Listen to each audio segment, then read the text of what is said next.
நாம் பெற்றுக்கொள்ளத்தக்கதாய் ஓட வேண்டும் என்று சொல்லி ஆண்டவர் விரும்புகிறார். உலகம் பாருங்க, உலகம் ஒன்று, இன்னொன்னு ஆவிக்குரிய வாழ்க்கை ஒன்று. உலகம் தன்னுடைய ஓட்டத்தை எப்படி ஓடுகிறது, ஆண்டவருடைய பிள்ளைகள் நாம் எப்படி ஓடுகிறோம் என்று சொல்லி. உலகம் எதற்கு நேராய் ஓடுகிறது என்று சொன்னா நித்திய அழிவுக்கு நேராய் ஓடுகிறது. ஆவிக்குரிய பிள்ளைகளாகிய நாம் எதற்கு நேராய் ஓடுகிறோம் என்று சொன்னால் நித்திய ஜீவனுக்கு நேராய் நாம் ஓடுகிறோம். காலங்கள் பொல்லாதா இருக்கிறபடினாலே நாம் நம்முடைய ஆத்துமாக்களை என்ன பண்ணிக்கணுமா, ஆண்டவருக்குள்ளாய் நம்மை ஆதாயப்படுத்திக் கொள்ள வேண்டும் என்று வேதம் சொல்லுகிறது. அப்போ நாம் பெற்றுக்கொள்ளத்தக்கதாய் ஓட வேண்டும் என்று சொன்னா நம்முடைய வாழ்க்கையில நம்ம என்னெல்லாம் செய்ய வேண்டும் என்று சொன்னால், முதலாவது நம்முடைய வாழ்க்கையில ஜெபம் இருக்க வேண்டும். ஹல்லேலூயா. முதலாவதாக நம்முடைய வாழ்க்கை தேவனுக்கு ஒப்பு கொடுக்கப்பட்ட ஒரு வாழ்க்கையாய் இருக்க வேண்டும். தேவனுக்காய் நம்முடைய நேரத்தை செலவிடுகிற ஒரு வாழ்க்கையாய் இருக்க வேண்டும். தேவனுடைய சித்தத்தை செய்கிற ஒரு வாழ்க்கையாய் இருக்க வேண்டும். தேவனுடைய வசனத்தை கேட்டு அதன்படி நடக்கிற ஒரு வாழ்க்கையாய் இருக்க வேண்டும். அப்போதான் நாம் என்ன பண்ண முடியுமா, தேவன் பிரியப்படுகிற அந்த ஓட்டத்துக்குள்ளாய் நாம் கடந்து போக முடியும். மோசேயின் வாழ்க்கை குறித்து நீங்க பார்க்கும் பொழுது, மோசே ஒரு அரண்மனை ஒரு வாழ்க்கை. அவன் பாருங்க, எல்லாவற்றையும் சம்பூரணமாய் வாழ்ந்த ஒரு மனுஷன், எல்லாவற்றிலும் ஒரு ஆசீர்வதிக்கப்பட்ட மனுஷன். இங்க எபிரேயரிலே நீங்க வாசிக்கும் பொழுது 11வது அதிகாரம் 25வது வசனத்தை நீங்க வாசிக்கும் பொழுது இங்கே சொல்லப்பட்டிருக்கிறது, அநித்தியமான பாவ சந்தோஷங்களை அனுபவிப்பதை பார்க்கிலும் தேவனுடைய ஜனங்களோடு துன்பத்தை அனுபவித்ததே தெரிந்து கொண்டேன் என்று அந்த இடத்திலே சொல்லப்பட்டிருக்கிறது.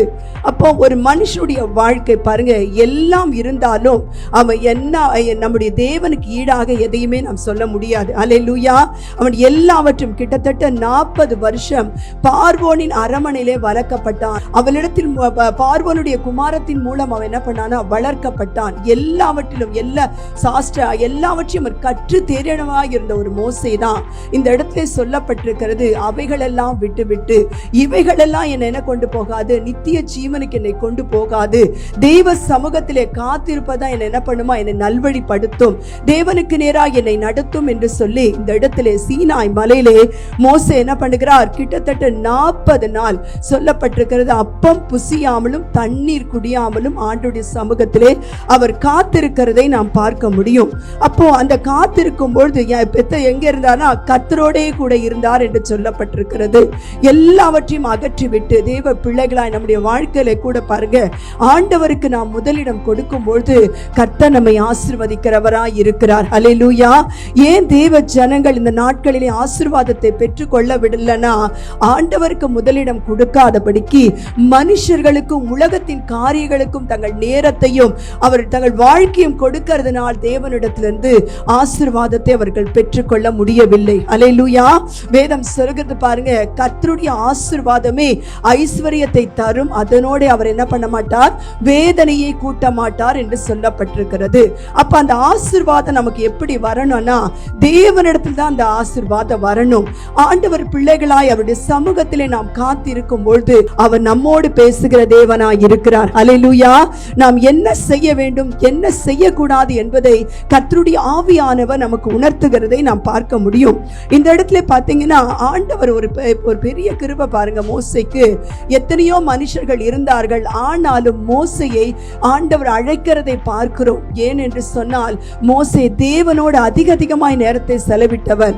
அதனாலதான் அந்த உடன்படிக்கையின் பெட்டி என்று சொல்லப்படுகிறது. இந்த இடத்துல அவன் அந்த 10 கற்பனைகள் ஆகிய உடன்படிக்கையின் வார்த்தைகளின் பலைகளில் எழுதினான். பாருங்க, ஆண்டவர் சொல்ல அந்த 10 கற்பனைகளையும் மோசே அந்த பலைகளில் எழுதுகிறதை பார்க்க முடியும். அல்லேலூயா. எப்படிப்பட்ட ஒரு ஸ்லாக்கியம்! அந்த நாளிலே எழுதப்பட்ட அந்த கற்பனைகள் தான் இன்ற வரைக்கும் நமக்கு அது எப்படி இருக்கிறதா, ஒரு ஆசீர்வாதத்தை கொடுக்கிறதா இருக்கிறது. அல்லேலூயா. ஆண்டவருடைய சமூகத்திலே காத்திருக்கும் பொழுது கர்த்தர் தன்னை வெளிப்படுத்துகிறதை பார்க்க முடியும். இந்த இடத்துல பாத்தீங்கன்னா, அவன் ஆண்டவரோடு கூட இருந்தபடினாலே அவனுடைய முகம் பிரகாசித்தது.